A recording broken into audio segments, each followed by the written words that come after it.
करिष्यामि सिद्धिर्भवतु मे सदा। प्रवचन निर्देशिका ग्रंथ का अध्ययन प्रारंभ हो रहा है मंगलाचरण के साथ।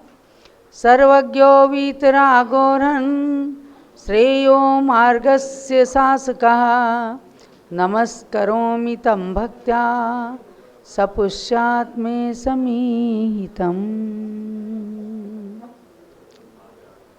सर्वज्ञ भगवान को नमन करके अपने मनोरथों की सिद्धि के लिए पूज्य गणिनी प्रमुख श्री ज्ञानमती माता जी ने 68 ग्रंथों का सार एक जगह एकत्रित करके मक्खन की तरह इस ग्रंथ को तैयार किया। अनेक विद्वानों को मार्गदर्शन प्रदान करने वाली और सभाजीत वक्ता बनने के लिए जो प्रमुख माध्यम बना ऐसा ग्रंथ है प्रवचन निर्देशिका। इसके पहले चैप्टर के अंदर आप सबने एक अच्छे वक्ता के 21 गुणों को जाना कि किस प्रकार से वे इन गुणों को धारण करके अच्छे वक्ता बन सकते हैं और अच्छे वक्ता को अपनी बात जनमानस तक पहुंचाने के लिए ऐसे गुणों को धारण करना आवश्यक है। पुनः दूसरे अध्याय के अंदर सम्यक दर्शन को लिया है। तो भव्यात्माओं, संसार के अंदर 4 गति हैं नरक गति, तिर्यंच गति, मनुष्य गति और देव गति। सम्यक दर्शन के बारे में बताते हुए कहा समीचीन आत्मा की दृष्टि को सम्यक दर्शन कहते हैं और वह सम्यक दर्शन चारों गतियों के जीवों को प्राप्त हो सकता है। उनमें से सर्वप्रथम नरक गति के नारकियों को सम्यक दर्शन की उत्पत्ति कराने का एक माध्यम कारण बताया। 3 कारणों से नरक में सम्यक दर्शन उत्पन्न हो सकता है। अब आगे देखिएगा, हम आते हैं तिर्यंच गति में। तिर्यंच माने पशु गति। तो तिर्यंचों में इसमें पेज नंबर खोलिएगा प्रवचन निर्देशिका में 12। कुछ लोगों के पास पुस्तकें पहुंच गई हैं, कुछ लोगों के पास पहुंच रही हैं और कुछ लोगों के पास पीडीएफ पहुंचा है। पुस्तक प्रकाशित होकर के शीघ्र ही आने वाली है और जिन जिन लोगों ने ऑर्डर किया है जम्बूद्वीप हसनापुर में पुस्तकें निःशुल्क सबके पास पहुंचेंगी और सब लोग अच्छे से स्वाध्याय कर सकेंगी। जो अभी भी जिन्होंने ऑर्डर ना दिया हो तो अपना फुल एड्रेस, पोस्टल एड्रेस लिख करके और जम्बूद्वीप हस्तिनापुर से संपर्क करके प्रवचन निर्देशिका पुस्तक मंगा सकते हैं। तो तिर्यंचों में 1 इंद्री, 2 इंद्री, 3 इंद्री, 4 इंद्री, असंगी पंचेंद्रिय, इनके सम्यक दर्शन नहीं उत्पन्न होता। यानी अब आपको इसमें जान लेना है कि 1 इंद्री से लेकर 4 इंद्री तक जितने भी जीव हैं, माने पेड़ पौधे, अग्नि, वायु, जल, वनस्पति, ये सब 1 इंद्री जीव हैं। इनकी तिर्यंच गति मानी गई। देखो ये ना ये मनुष्य हैं, ना देवता हैं, ना नारकी हैं, तो इनकी तिर्यंच गति मानी गई है। और 2 इंद्री जैसे केचुए आदि हैं, लट, केचुआ, ये 2 इंद्रिय जीव, इनकी भी तिर्यंच गति कहलाती है। 3 इंद्रिय जीव चीटा, चींटी आदि, ये भी तिर्यंच गति वाले जीव कहलाते हैं। 4 इंद्रिय जीव भौरा, ततैया, मक्खी, मच्छर, ये सब भी तिर्यंच गति में हैं। और पंचेंद्रिय जीवों में भी जो असंगी पंचेंद्रिय होते हैं, जिनके मन नहीं होता, तो यहाँ तक इन सब पंचेंद्रिय तिर्यंच, असंगी पंचेंद्रिय तिर्यंच तक इनके अंदर सम्यक दर्शन उत्पत्ति की योग्यता ही नहीं होती। तो इनके कोई कारण की, निमित्त की, साधन की बात ही नहीं है। अब बात आती है कि सम्यक दर्शन कौन से तिर्यंचों में उत्पन्न होता है। तो जाने आप, सम्मूर्छन तिर्यंचों के अंदर भी सम्यक दर्शन को उत्पन्न करने की आवश्यकता नहीं है। सम्मूर्छन तिर्यंच का मतलब क्या है कि जिनके बाहर के पुद्गल परमाणु इकट्ठे होकर के और उसके अंदर जीव प्रविष्ट हो जाता है, ऐसे सम्मोचन तिर्यंच कहलाते हैं। ये पंचेंद्री भी होते हैं, तो उनमें भी सम्यक दर्शन की प्राप्ति की योग्यता नहीं होती है। तो आपको क्या जानना है कि जो गर्भ से जन्म लेने वाले हैं, पर्याप्तक हैं, संगी हैं, पंचेंद्री हैं, ऐसे तिर्यंचों में ही सम्यक दर्शन को उत्पन्न करने की योग्यता होती है। कब होती है? जैसे मनुष्यों में 8 साल के बाद, माने गर्भ से 7.25 साल, गर्भ के 9 माह मिला करके जन्म लेने के बाद 7.25 साल, तो उसको 8 साल का धवला आदि ग्रंथों में माना है। तो ऐसे 8 साल के मनुष्यों को, चाहे वो बालक हों, बालिका हों, कोई भी हों, उनके अंदर सम्यक दर्शन प्राप्ति की योग्यता आ जाती है। अब तिर्यंचों में क्या है? इसमें क्या, दिवस पृथक्त्व के बीच जाने पर, दिवस पृथक्त्व का मतलब है कि 3 दिन से 7 दिन का समय, बीच का काल 3 दिन से ही 7 दिन तक का समय दिवस पृथक्त्व कहलाता है। अर्थात 3 दिन से 7 दिन तक का समय जो व्यतीत हो जाए, 8वां दिन लग जाए, तब तिर्यंचों में सम्यक दर्शन को प्राप्त करने की योग्यता आ जाती है। तो वहाँ पर 3 कारणों से सम्यक दर्शन उत्पन्न कर सकते हैं। यानी जैसे नरकों में बताया 3 कारण होते हैं। उनमें कौन कौन से कारण थे? जाति स्मरण, वेदनानुभव और धर्मोपदेश, ये 3 कारण थे। अब यहाँ तिर्यंचों में भी 3 कारण हैं। कौन कौन से? यहाँ भी जाति स्मरण है, यहाँ भी धर्मोपदेश है, धर्म श्रवण धर्मोपदेश एक ही बात है। और कितने ही तिर्यंच जीव जिन बिंबों के दर्शन करके, ये कारण यहाँ बदल गया। वहाँ पर वेदनानुभव था, यहाँ वेदनानुभव की जगह दिया है क्या, जिन बिंब का दर्शन करके। तो यानी 3 कारण हैं। इन 3 कारणों में से कोई एक कारण मिल जाए, 2 कारण मिल जाए, तो सम्यक दर्शन की योग्यता आ सकती है। ये कारण मतलब बाह्य निमित्त। अंतरंग निमित्त तो है आत्मा की योग्यता। आत्मा के अंदर यदि भव्यता है, उसके अंदर सम्यक दर्शन को उत्पन्न करने की योग्यता प्राप्त है, तो बाहर का निमित्त मिलते ही सम्यक दर्शन उत्पन्न हो सकता है।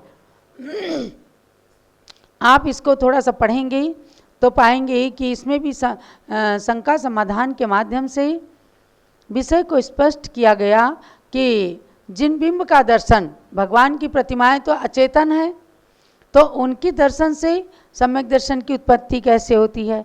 यहाँ जो जगह जगह प्रथम सम्यक्त आया, प्रथम सम्यक्त से मतलब प्रथमोपशम सम्यक्त।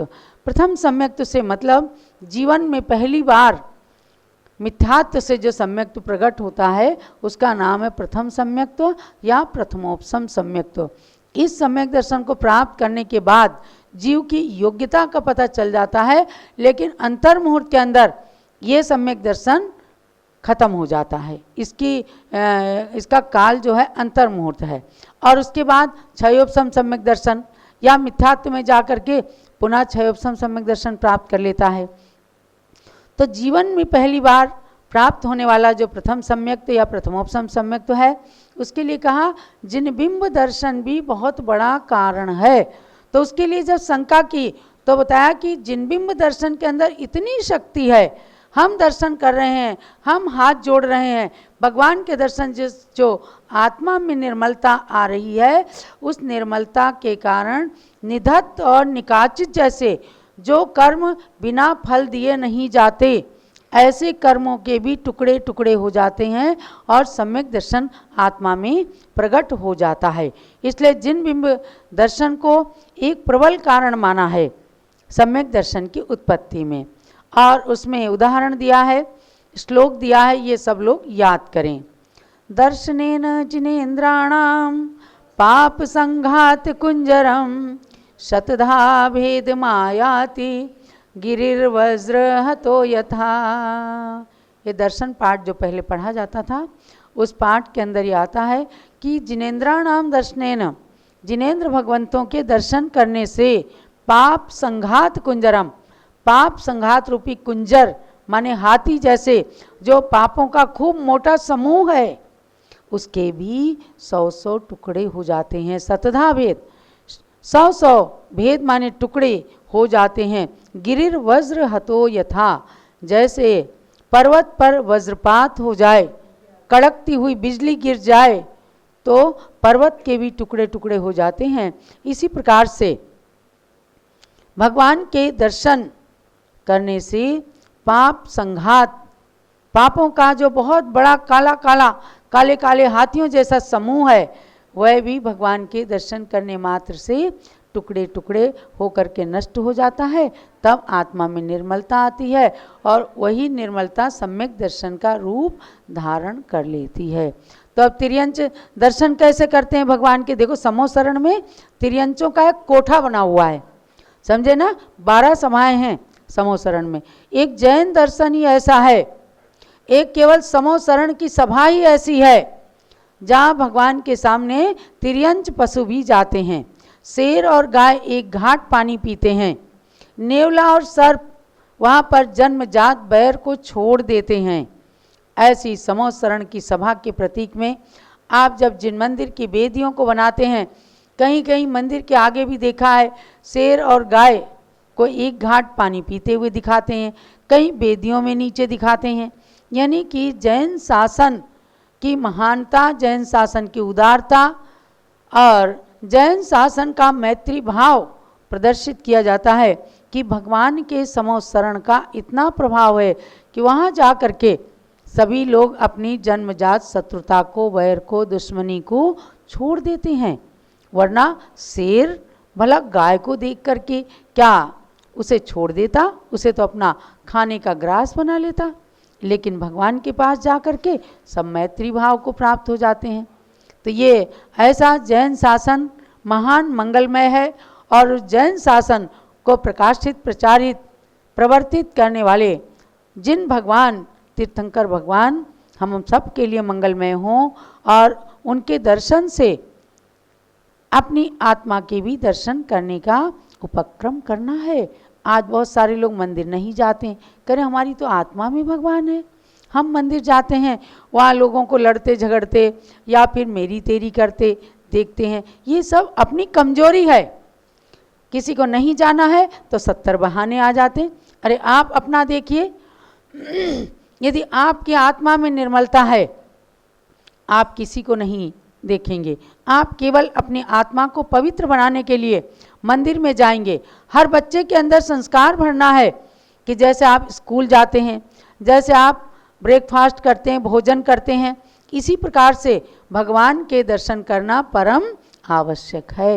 As food is necessary for the body, prayer darshan is necessary for the soul.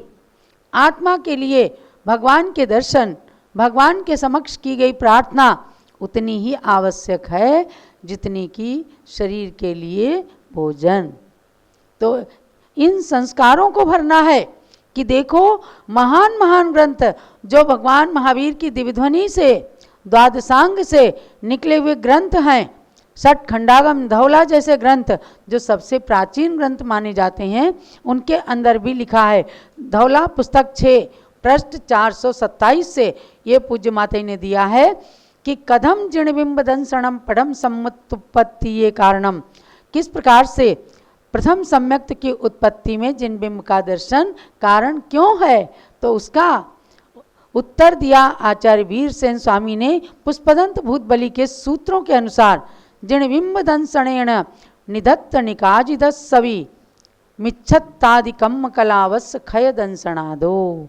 जिनबिंब का दर्शन उसके द्वारा निधत्त और निकाचित, जैसे कुत्ते को बार बार धत धत धत धत करके भगाते हैं, फिर भी वो बार बार आता है, मारते हैं उसे। तो ऐसे ही निधत्त को कहा कि बार बार भगाने के बाद भी जो पाप अपनी आत्मा के साथ लगे रहते हैं, बार बार कुत्ते की तरह आकर के बेहया बन करके हमारी आत्मा में लगे रहते हैं, वो भी भगवान के दर्शन से नष्ट होते हैं और सम्यक दर्शन की उत्पत्ति होती है। क्षय दंसणादो, उनका क्षय देखा जाता है। मिच्छत्तादि कम कलावस्य, मिथ्यात्व आदि कर्मों का समूह वो नष्ट होता देखा गया है। एक हाथी को मुनिराज ने संबोधन किया, उस हाथी ने सीधे सम्यक दर्शन और अणुव्रत धारण कर लिया, आगे जा करके भगवान पार्श्वनाथ बन गया। ऐसे शेर को संबोधन दिया जो महान हिंसक प्राणी था, उसको दो मुनियों ने आकाश मार्ग से आकर संबोधन दिया। वह एक हिरण को पकड़ करके खा रहा था, उसको संबोधन दिया, अरे मृगराज, आज तो हिंसा कर रहा है, एक दिन अहिंसा का अवतार बनने वाला है, छोड़ दे हिंसा को। उसे एकदम से मुनिराज की वाणी सुनकर अपने पूर्वों का जाति स्मरण हो जाता है और अपने आंसू बहा बहा करके मुनिराज को बताता है कि मैंने आपकी बात समझ ली, हे मुनिवर, आपने संबोधन करके मेरा परम उपकार किया है, मैं अब कभी हिंसा नहीं करूंगा। आगे जाकर महावीर बन जाता है, शेर बना महावीर एक दिन। तो ऐसे उदाहरणों से पता चलता है कि तिर्यंचों के अंदर भी, पशुओं के अंदर भी सम्यक दर्शन को प्राप्त करने की योग्यता है, और वह तिर्यंच जिसने सम्यक दर्शन प्राप्त कर लिया वह मिथ्या दृष्टि मनुष्य की अपेक्षा भी श्रेष्ठ माना गया है। तो महानुभावों, ऐसे सम्यक दर्शन के प्रकरण को आपको बहुत रुचि के साथ सुनना है, और केवल सुनना ही नहीं, गुनना है। और इस प्रवचन निर्देशिका के एक एक शब्द को आप अगर रट लेंगे तो आप एक सभाजित वक्ता तो बन ही सकते हैं, हर एक की शंका का समाधान कर सकते हैं। मैं देखती हूँ कितनी महिलाएं ऐसी हैं जो कहती हैं कि मंदिर के अंदर अब हमसे कोई भी प्रश्न पूछा जाता है, मैं उसका उत्तर आपकी किताबों से दे सकती हूँ, क्योंकि वे पढ़ती हैं, मन लगा करके पढ़ करके परीक्षाएं देती हैं। ऐसी परीक्षा आपको इसकी भी देना है। सठखंडागम धवला के अक्षरों को, शब्दों को भी कोट करना है कि सम्यक दर्शन की प्राप्ति चारों गतियों में होती है, तिर्यंचों में भी होती है। तो ये आज के स्वाध्याय का सार हमको समझना है कि नरक में भी सम्यक दर्शन उत्पन्न हो गया, आगे समझो आकर के वह भी उच्च गति को प्राप्त कर सकते हैं।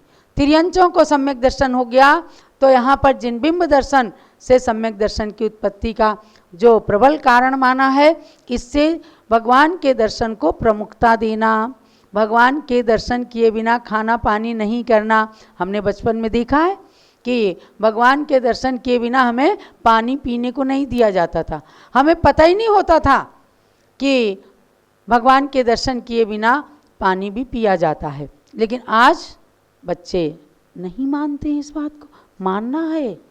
भगवान के दर्शन हमारी आत्मा के हित के लिए, सांसारिक भोगों की प्राप्ति के लिए, भौतिक संपत्ति की प्राप्ति के लिए भी भगवान के दर्शन अत्यंत आवश्यक हैं। तो जब पशु भगवान के दर्शन से सम्यक दर्शन प्राप्त कर लेते हैं तो मनुष्य भला क्यों नहीं कर सकते। इसी स्वाध्याय के सार को समझ करके अपने जीवन में हमेशा भगवान के दर्शन को महत्व प्रदान करना है। जावाणी के ज्ञान ते सूझे लोकालोक, सोवाणी मस्तक चढ़ो सदा देतऊँ धोख, हे जिनवाणी भारती तोई जपूं दिन रहे, जो तेरी शरणा गए सो पावे सुख चैन। ज्ञानमती को नित नमो, ज्ञान कली खिल जाए, ज्ञान ज्योति की चमक में जीवन मम मिल जाए। चलो द्वाद सांगमयी जिनवाणी माता की। आप गुरु भक्ति करिए, पूजन के लिए तैयार हो जाए। अर्घ चढ़ाइए पहले आचार्य त्रय के चरणों में। प्रथमाचार्य शांति सागर के पद में अर्घ्य समर्पण है, वीर सिंधु अरुणेमि सिंधु आचार्य के पद का अर्चन है। परम तपस्वी तीनों गुरु शिव पद साधक कहलाते हैं, इन पद में चंदनामती हम अर्घ्य कथाल चढ़ाते हैं। ओम ह्रीं श्री शांति सागर वीर सागर नेमि सागर आचार्य त्रय मुनीन्द्रेभ्यो अनर्घ्य प्राप्ति अर्घ्यं निरूपामिते स्वाहा। ज्ञानमती माता जी की जय। ज्ञानमती को नित्य नमो, ज्ञान कली खिल जाए, ज्ञान ज्योति की चमक में जीवन मम मिल जाए। ओम ह्रीं कर्णी प्रमुख श्री ज्ञानमती मातः अत्र अवतर संभोषोटावाननम अत्र तिष्ठ तिष्ठ स्थापनम् अत्र मम सन्निहितो भव भव शर्सनिधि करणं स्थापनम् चिरोदधि जललायके करूं चरण त्रयधार ज्ञानमति गणनी प्रमुख करो मुझे भव पार। ओम ह्रीं गणनी प्रमुख श्री ज्ञानमती मात्रे ज्ञानरत्नाश्रय जलम निरुपामिते स्वाहा। चंदन घिस कर पूर संग चर चूमा पदसार ज्ञानमति गणनी प्रमुख करो मुझे भव पार। ओम ह्रीं गणनी प्रमुख श्री ज्ञानमती मात्रे चंदनम निरुपामिते स्वाहा। तंदुल धवल अखंड ले अर्पु सदा सुखकार ज्ञानमति गणनी प्रमुख करो मुझे भव पार। ओम ह्रीं गणनी प्रमुख श्री ज्ञानमती मात्रे अक्षतम निरुपामिते स्वाहा। पुष्प सुगंधित थाल भर अर्पु पद सुखकार ज्ञानमति गणनी प्रमुख करो मुझे भव पार। ओम ह्रीं गणनी प्रमुख श्री ज्ञानमती मात्रे पुष्पम निरुपामिते स्वाहा। नैवेद्यों का थाल भर चरण चढ़ाऊं आज ज्ञानमति गणनी प्रमुख करो मुझे भव पार। ओम ह्रीं गणनी प्रमुख श्री ज्ञानमती मात्रे नैवेद्यम निरुपामिते स्वाहा। कृतिका दीप जलाय के आरती करूं सुखकार ज्ञानमति गणनी प्रमुख करो मुझे भव पार। ओम ह्रीं गणनी प्रमुख श्री ज्ञानमती मात्रे दीपम निरुपामिते स्वाहा। धूप दशांगी अग्नि में दहन करूं सुखकार ज्ञानमति गणनी प्रमुख करो मुझे भव पार। ओम ह्रीं गणनी प्रमुख श्री ज्ञानमती मात्रे धूपम निरुपामिते स्वाहा। फल अंगूर बादाम ले चरण चढ़ाओ मात ज्ञानमति गणनी प्रमुख करो मुझे भव पार। ओम ह्रीं गणनी प्रमुख श्री ज्ञानमती मात्रे फलम निरुपामिते स्वाहा। आठों द्रव्य सजाय के अर्घ्य चढ़ाओ मात ज्ञानमति गणनी प्रमुख करो मुझे भव पार। ओम ह्रीं भारत गौरव देव शक्ति गणनी प्रमुख श्री ज्ञानमती मात्रे अनर्गत प्राप्ति अर्घ्यम निरुपामिते स्वाहा।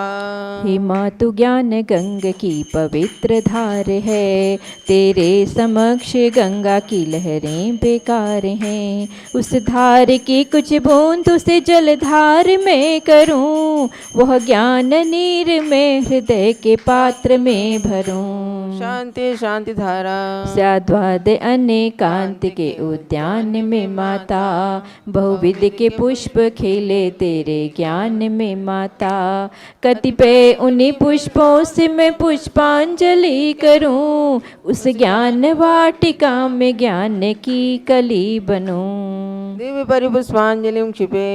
अब संगीतमय जयमाला के द्वारा पूजे माता जी की आराधना। ज्ञानमती को नित नमो ज्ञान कली खिल जाए ज्ञान ज्योति की चमक में जीवन मम मिल जाए।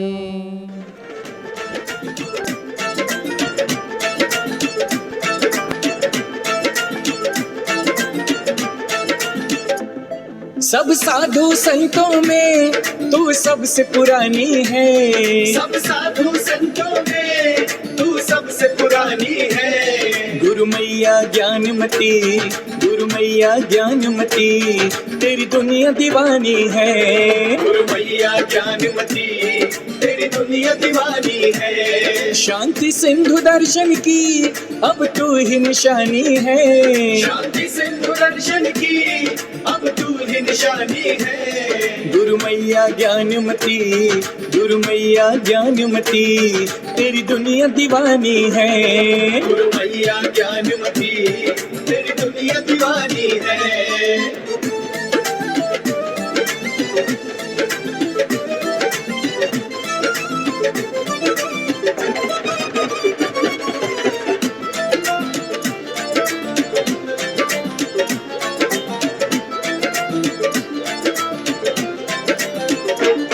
माता तू दया करना हम सब पे कृपा करना। माता तू दया करना हम सब पे कृपा करना। वात्सल्य की पूंजी से सबकी झोली भरना, वात्सल्य की पूंजी से सबकी झोली भरना। चरणों की धूल तेरे हमको भी पानी है, चरणों की धूल तेरे हमको भी पानी है। गुरु मैया ज्ञानमती, गुरु मैया ज्ञानमती, तेरी दुनिया दीवानी है। गुरु मैया ज्ञानमती, तेरी दुनिया दीवानी है।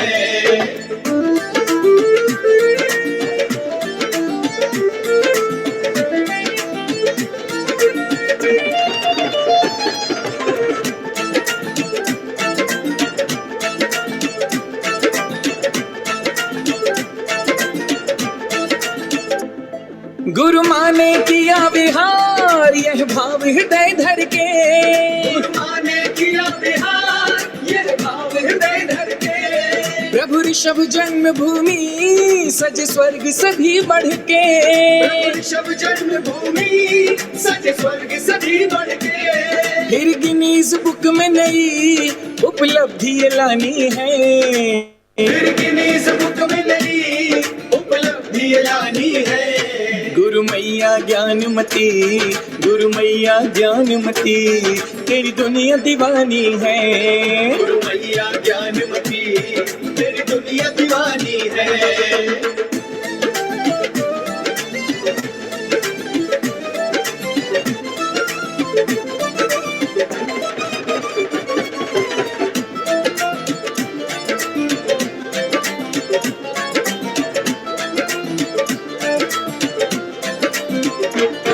माँ अतिशयकारी है तू जग कल्याणी है, अतिशयकारी है तू जग कल्याणी है। चरणों को छूते ही तरते नर नारी है, चरणों को छूते ही डरते नर नारी है। मन चाहा वर देगी माँ तू वरदानी है, मन चाहा